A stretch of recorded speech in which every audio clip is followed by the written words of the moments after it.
Assalamualaikum warahmatullahi wabarakatuh. Ini merupakan hari keempat dalam belajar ngomong di depan kamera. Dan semoga aja ini bisa menjadi public speaking juga gitu untuk kedepannya. Ya, kali ini gue bakal membahas terkait addicted of game. Ya, terkait adiktifnya bermain game. Jujur gue paling suka emang bermain game. Tapi gue juga ngerasain dampak negatifnya. Karena jujur ada dampak positif dan negatifnya dalam belum dicolok. Astagfirullahaladzim. Nggak boleh. Weh, weh. Udah connect belum? Udah kali ya? Sudah kan? Sudah. Sudah. Oke. Nah, jadi bermain game itu terdapat dampak positif dan negatifnya tentu saja. Positifnya kita emang bisa terhibur dari misalkan setelah mendapatkan hal yang memang membuat kita tidak mood atau sedang moodnya nggak baik gitulah, kita bisa terhibur dengan main game. Tapi itu nggak memastikan akan terhibur 100%. Kadang itu juga melihat kembali terkait game yang kita mainkan gitu.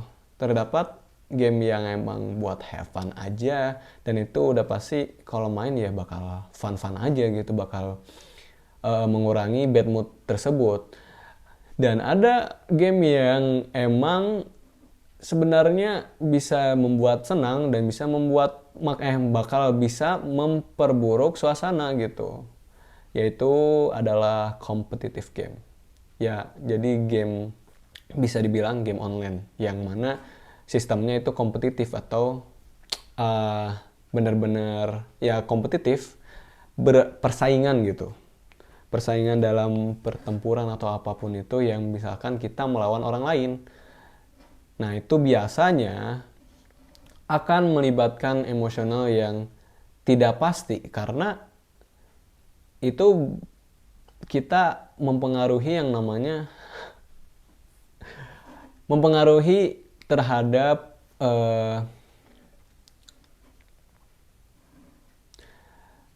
apa ya, terhadap mindset kita gitu. Kalau kita misalkan main game yang kompetitif seperti kalau di handphone ada yang namanya Mobile Legends, PUBG dan lain-lain yang game online intinya.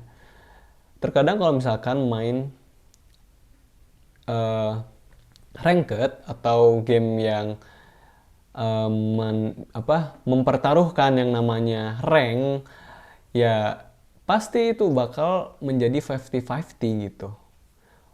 50-50 ini maksudnya itu kita bisa bener terhibur itu kalau menang kita, atau bahkan kita sebaliknya kita bisa makin bad mood atau bisa makin depresi parah lah, intinya kesel itu kalau misalkan kita kalah karena kan uh, yang kita taruhkan adalah rank tersebut. Nah, itu yang gua nggak rekomendasikan untuk dimainkan ketika kita sedang bad mood adalah kompetitif game, karena pada kenyataannya itu kayak main judi sih, lebihnya kayak kita nggak tahu kita akan menang atau enggak.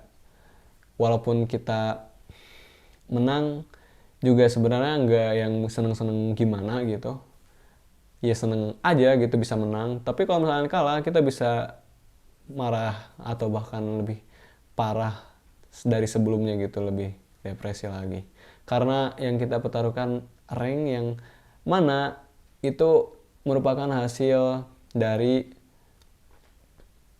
perjuangan selama ini bermain game ya.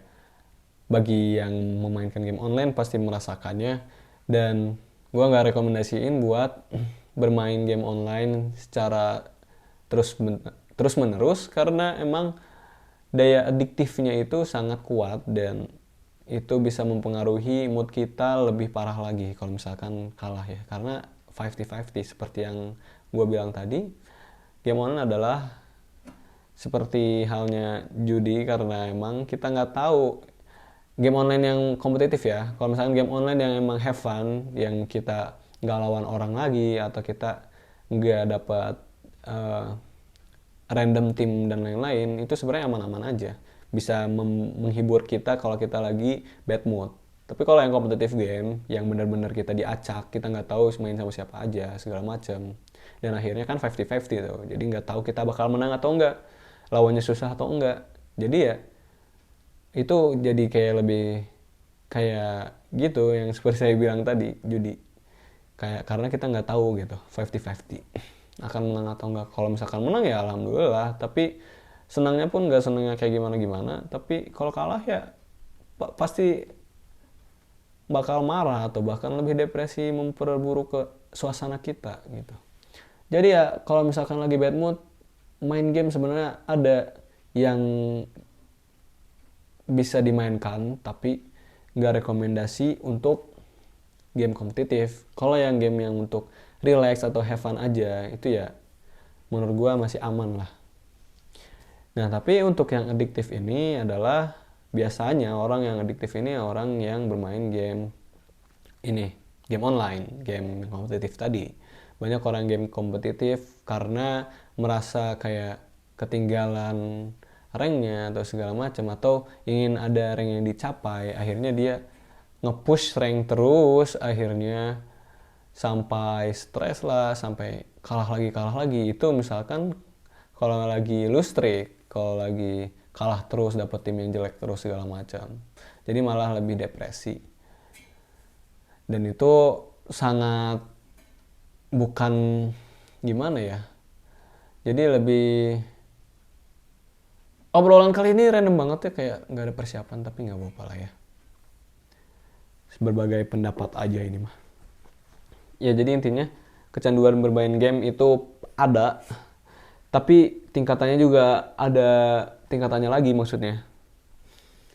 Jadi nggak yang gimana-gimana. Kalau bermain game ya silahkan, tapi harus kita batasi lagi gitu. Karena kalau sudah kecanduan, yang namanya kecanduan itu akan susah lepasnya. Walaupun kalian sudah menghapus game, pasti kalian akan mencari alternatif lain untuk bisa memainkan game itu tersebut. Termasuk saya. Aku udah pernah coba menghapus gamenya dan akhirnya diinstal lagi setelah sekian lama tidak bermain.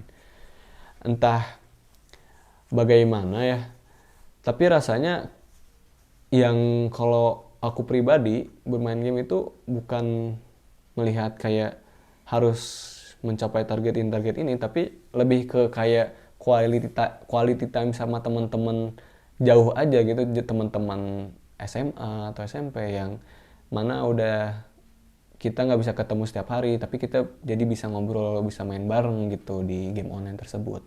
Jadi kayak seru aja gitu untuk mengisi waktu ya, walaupun ujung-ujungnya tadi resikonya lebih ke 50-50 itu kalau yang kompetitif ya. Jadi ya pada intinya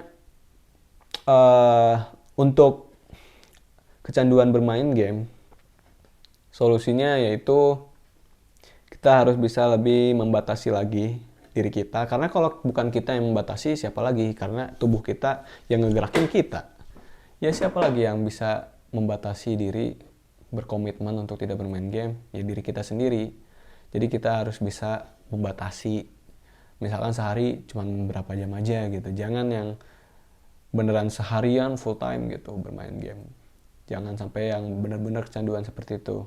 Kecuali yang emang menghasilkan seperti pro player yang emang di hire sama tim-tim gede gitu. Udah itu bermain game ya mau berjam-jam pun, tapi dia dibayar karena untuk mengikuti pertandingan yang akhirnya ntar balik modal juga gitu ke timnya tersebut gitu.